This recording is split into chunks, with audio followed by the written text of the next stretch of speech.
আজকে দেখেন আমার বোন আমার জন্য কত কিছু আবার পাঠাই দিয়েছে। আমি 4-5 দিন আগে আসছি খুলনা থেকে, তারপরে কত কিছু পাঠাইছে দেখেন। এই যে পিঠা বানায় পাঠাইছে কতগুলা, ঘি, এটা হইছে কচু। একবার খুলনাতে বসে কচু দিয়ে তারপর মুরগি দিয়ে রান্না করে খাইছিলাম না, এত মজা হয়েছিল।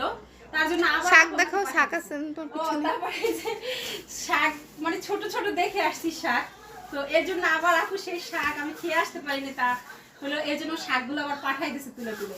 আসলে কি বলবো, মানে এগুলা মানে আপনাদের বলে বুঝাইতে পারবো না। দেখেন কত সুন্দর পিঠা বানাই তারপর প্যাকেট করে তারপর পাঠাই দিছে। আসলে মানে এগুলা মুস্কানের জন্য জামাও বানাই পাঠাইছে। দেখো মুস্কান, এই যে দেখেন কত সুন্দর করে জামা বানিয়ে পাঠিয়েছে মুস্কানের জন্য। ওইবারে গেছে পরে অনেকগুলো জামা বানিয়ে পরে দেখাও। পরাই দেখাবো? আচ্ছা ঠিক আছে, পরে আবার পরাই দেখাবো। হ্যাঁ, এগুলো কে খাবে? হ্যাঁ মুস্কান, অনেক খুশি তুমি? এগুলো খাবে না, আর কথা বলবো না।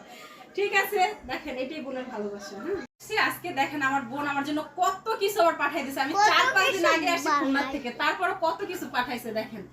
এই যে পিঠা বানায় পাঠাইছে কতগুলা, ঘি, এটা হইছে কচু। একবার খুলনাতে বসে কচু দিয়ে তারপর মুরগি দিয়ে রান্না করে খাইছিলাম না, এত মজা হয়েছিল।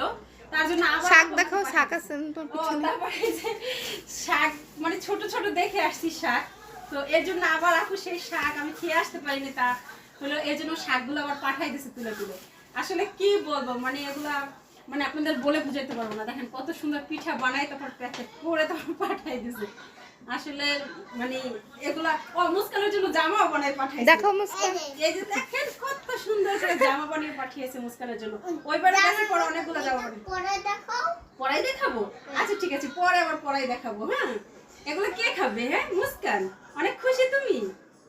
এগুলো খাবে না, আর কথা বলবো না। ঠিক আছে, দেখেন এটাই বোনের ভালোবাসা। হ্যাঁ।